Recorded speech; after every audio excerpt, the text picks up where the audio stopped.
ఈరోజు మీకు ఒక ప్రత్యేకమైన ఇది చెప్పాలనుకుంటున్నాను. ఎందుకంటే రాబోయే రోజుల్లో 27వ తేదీ మన బుచ్చిలో శాంతినగర్ నుంచి విపిఆర్ నేత్ర ప్రారంభం కాబోతుంది. 4 మండలాలు కంప్లీట్ చేసుకొని 5వ మండలమైన మన బుచ్చిరెడ్డిపాళెం టౌన్ శాంతినగర్ నుంచి ఈ కార్యక్రమం విపిఆర్ నేత్ర ఎంతోమందికి వెలుగులిచ్చే కంటి వెలుగులిచ్చే ఈ నేత్ర పథకం మీకు అందరికీ తెలుసు. ఎంపీ వేమిరెడ్డి ప్రభాకర్ రెడ్డి గారి ఆధ్వర్యంలో విపిఆర్ ఫౌండేషన్ ద్వారా ఇప్పటికే 1,00,000 మందికి కంటి చూపు పరీక్షలు చేసి అద్దాలు ఇవ్వడం జరిగింది. ఇప్పుడు మన బస్సు బుచ్చికి రాబోతుంది.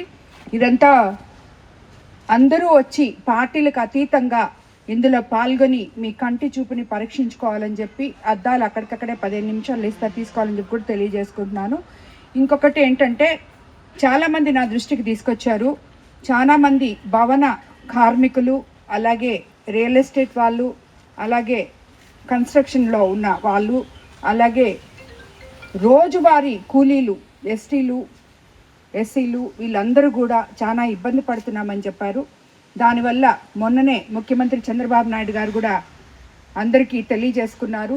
ఫ్రీగా ఇసుక తీసుకొని వెళ్ళొచ్చు, అది యాజ్ పర్ రూల్స్, అంటే ట్రాక్టర్లు మాత్రమే వాడాలి, పొగులు మాత్రమే తోలుకోవాలి, మనుషులు మాత్రమే జేసీబీలు అవన్నీ పెట్టకుండా కూలీలు మాత్రమే ఎత్తి ట్రాక్టర్లో పోసి పొగులు అన్ని దగ్గర నుంచి ఇసుక ఫ్రీగా తీసుకోపోవచ్చు కోవూరు కాన్స్టిట్యున్సీలో అని చెప్పి కోవూరులో ఉన్న ప్రజలకు అందరికీ నేను తెలియజేసుకుంటున్నాను. మళ్ళీ వినండి.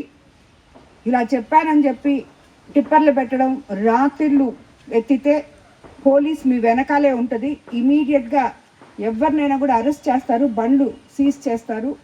ట్రాక్టర్లతో మాత్రమే, అది కూడా అందరూ ఇబ్బంది పడుతున్నారు కాబట్టి ఈ యొక్క ఆలోచన ముఖ్యమంత్రి చంద్రబాబు నాయుడు గారు కూడా చెప్పారు కాబట్టి దాన్ని బట్టి నేను కూడా చెప్తున్నాను.